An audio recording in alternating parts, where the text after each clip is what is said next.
So this is very simple technique in order to feel oneself. In our daily life, we use our thought a lot. This is one of true domains in our life, thought or thinking. When I see something and I evaluate it, it is good or bad, that is thought, task. So thought is the faculty that transforms the pure thoughts, pure seeing into meaning, evaluation and ideas and whatever. That is first domains in our life. The second one is to feel. It seems that feeling is totally different from thought. To feel is very natural, and as long as you feel, you're aware of this feeling. Thought cannot arise. But we need both to arouse feeling to make balance with thought. When you are over-thought, overthinking, you feel suffer and struggle, particularly of the night that you can't sleep. Thoughts storm you, stroke by stroke, till you cannot help yourself. And once when thought arises in the mind and you not know it, it dictates you to do, to beat, to condemn, to kill, to love and to hate, even the one you love best. That's why jealousy, conflicts come to human society. Let's say the lack of awareness of thought at the moment of it arising is the causes of suffering. On the contrary, if the moment of arising of thought, you're aware, you see, you will understand that why people are sad, people are falling jealousy, why people are suffer and struggle, involving you yourself also. So, Dharmic meditation aims to arouse alertness of mind in order to see into mind and seeing thought.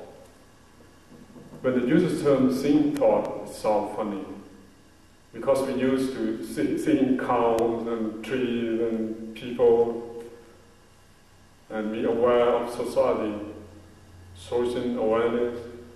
When Mr. President do something wrong, we are very aware of that, but we never aware of ourselves. Since to aware of oneself is a hard task. But although it's so hard, but if we practice bit by bit, one day we will realize ourselves. And self-knowledge is a great knowledge in it.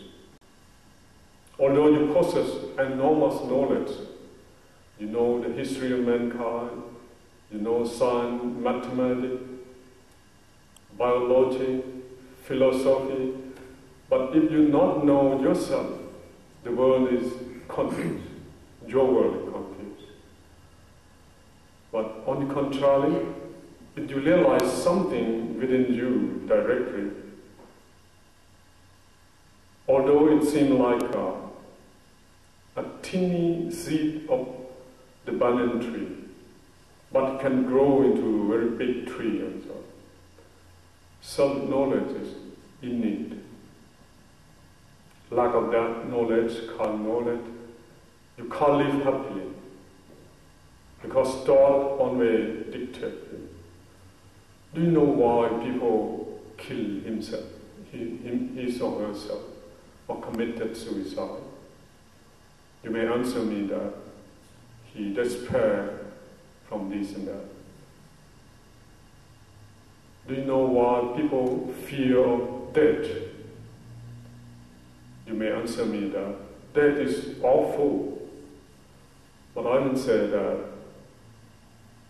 death is nothing awful, but we fear of our thought. thought arising and then killing, doing this and that. There's no one in the world angry, get angry without thought. I'm right? You think something negative and then you're angry, get into anger, or greed, or what? Negative to the people.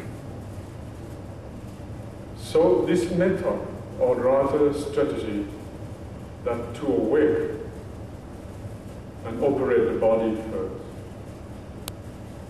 If you observe the appearance or the form of the bell, you will see. In Asia, the art of casting the bell is a great task.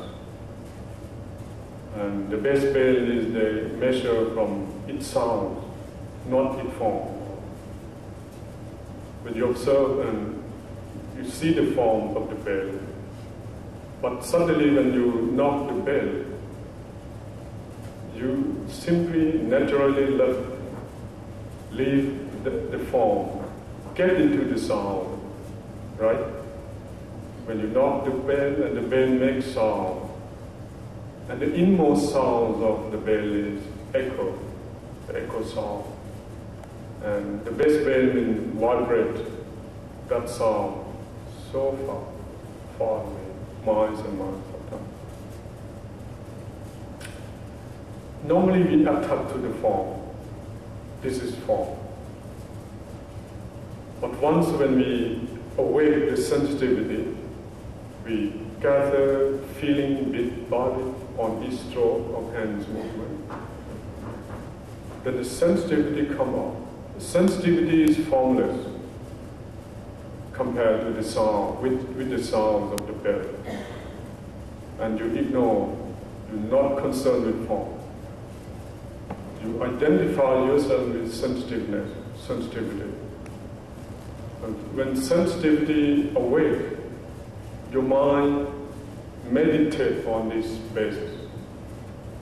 In dynamic meditation, we not do anything with the mind, but stir up the vitality by hands and movement and walking movement.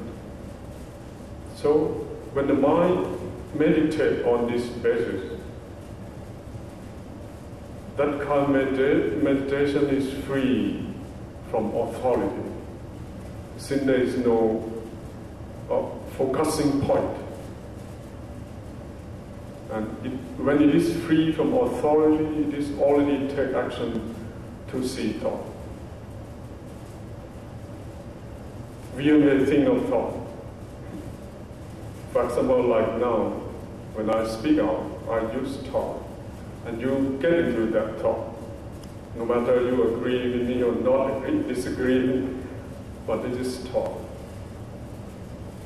Thought is a production of language. I can observe myself when I walk in Bangkok. I think body language or Thai language, and you think inside. Thinking is speaking inside. You think with English, American English. But once when I got into the plane, coming here to this day, since surround myself with English-speaking people, I can observe that in my mind, my thought start to think in English language. That is. So language is construct the world for oneself. 30 years ago, my small nephew asked me a very wonderful and very difficult to answer question. He asked me that a small boy, but uncle, why everything has a name? I can't answer him in those days. Even space, we name space. There's nothing we not name. So when we name this, we can think of it. So, we think of things through name. Suppose now I speak out in English, mommy. You think of your mother. In fact, I mean mommy, the mommy at Egypt. So we just think because of our imagination. We can say that the most powerful instrument that humankind ever construct, ever invented, is language. A language even can kill you, can make you sad when someone criticizes you. But the most critical being is the self-images.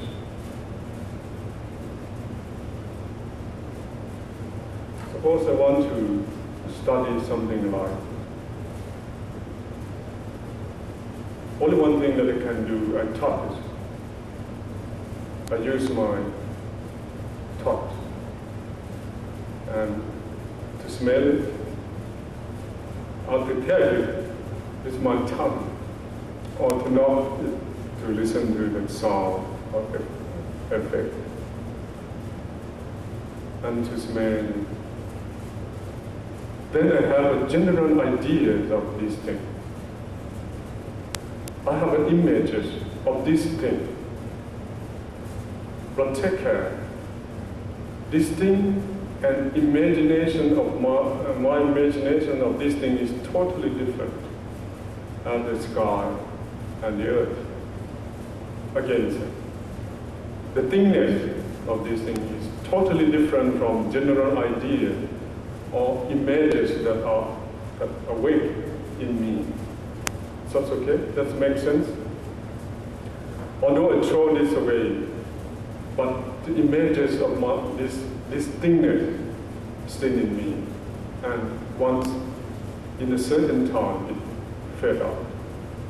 I want you to know that the images of things is totally different from thingness. Right? It makes sense? I hope. That is simple to understand, but the difficulty is that our self-images. My name is Khemananda, and I always think of Khemananda. This man, this life, thinking of something in the air as Khemananda. This is our self-nature. But images act as elusive phenomena. If you drive along the road in midsummer, sometimes you see a kind of mirage.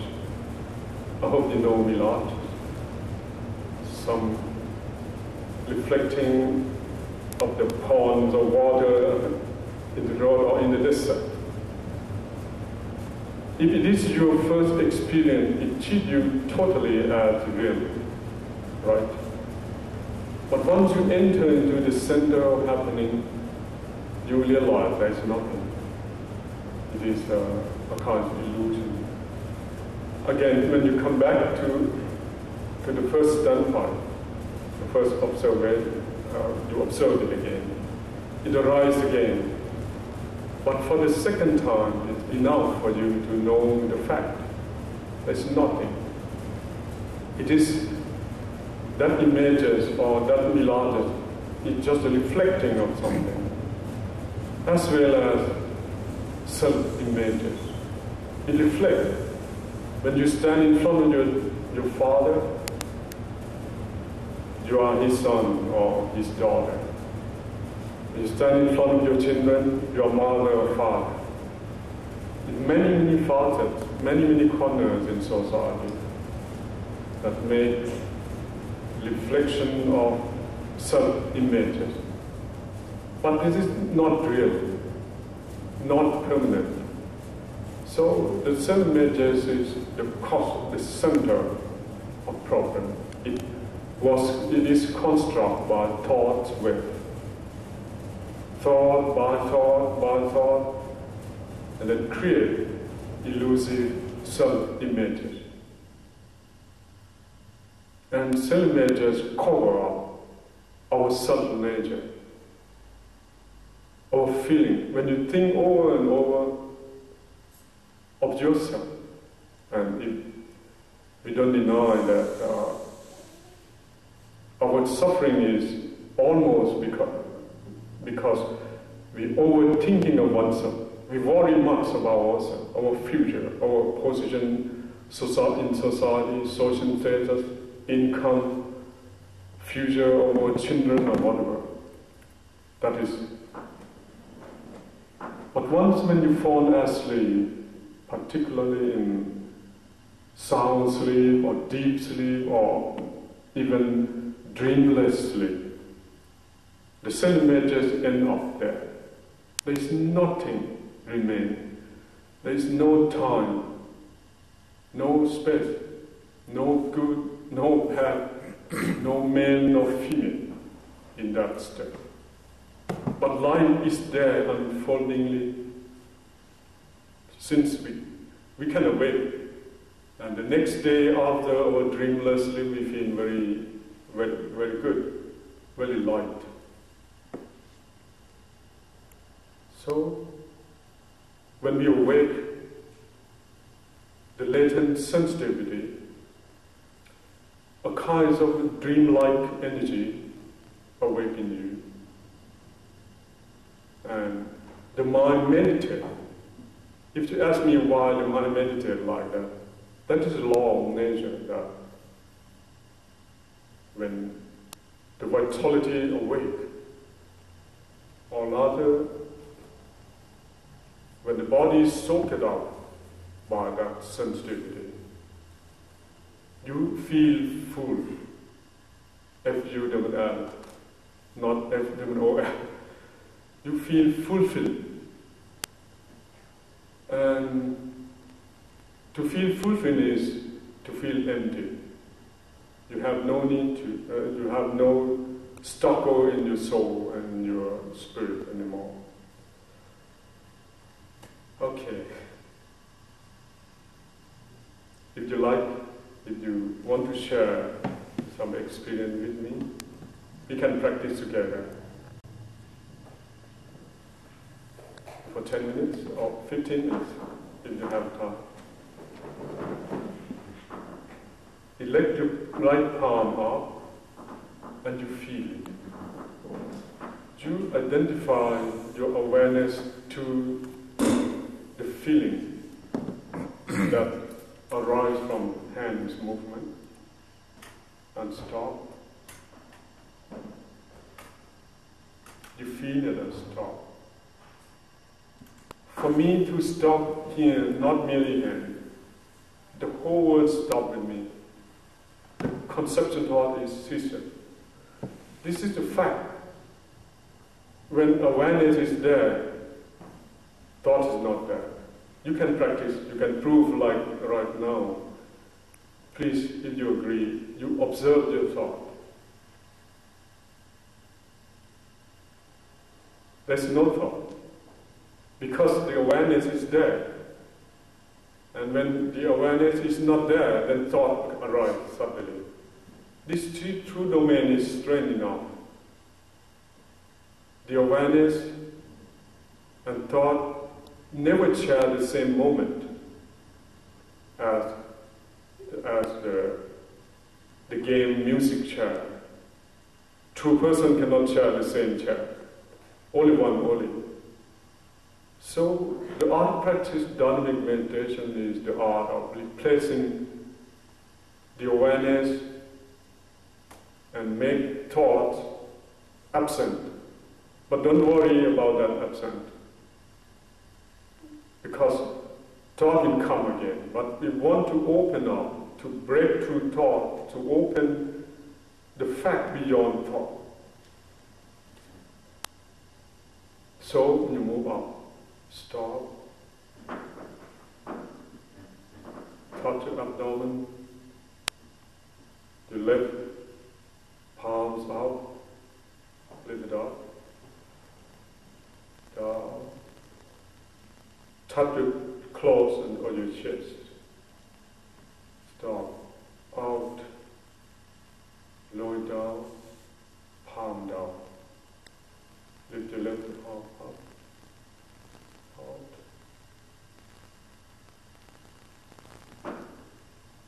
dot symbol. Okay? Okay.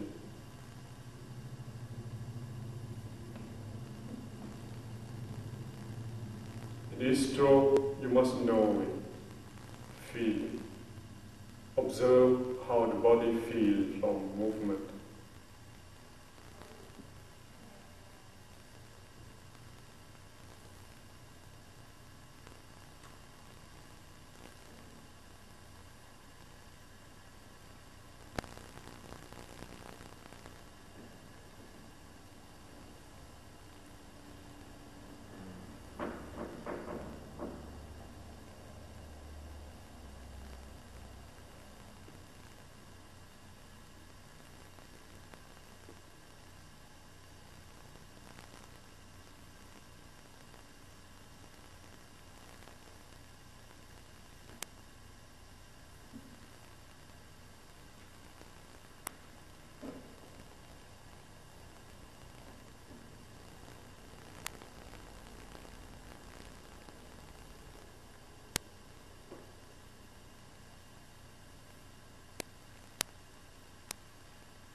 You must move in a slow to establish awareness on fresh feeling. Since when you move, it's very fresh at your hand, because on the surface your skin is full of sensitivity, full of nerve system.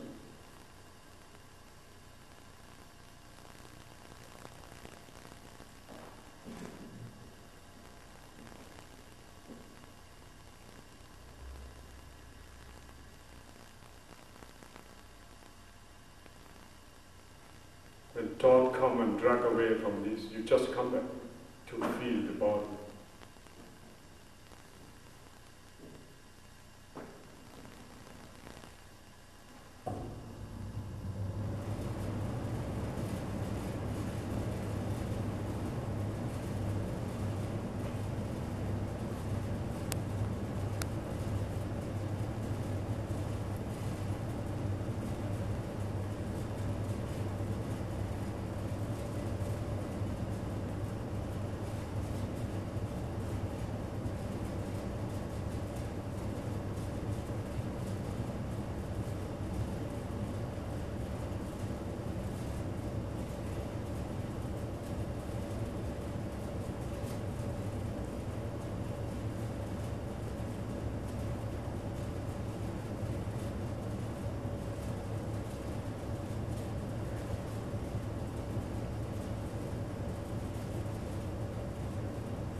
This is just to introduce you to dynamic meditation.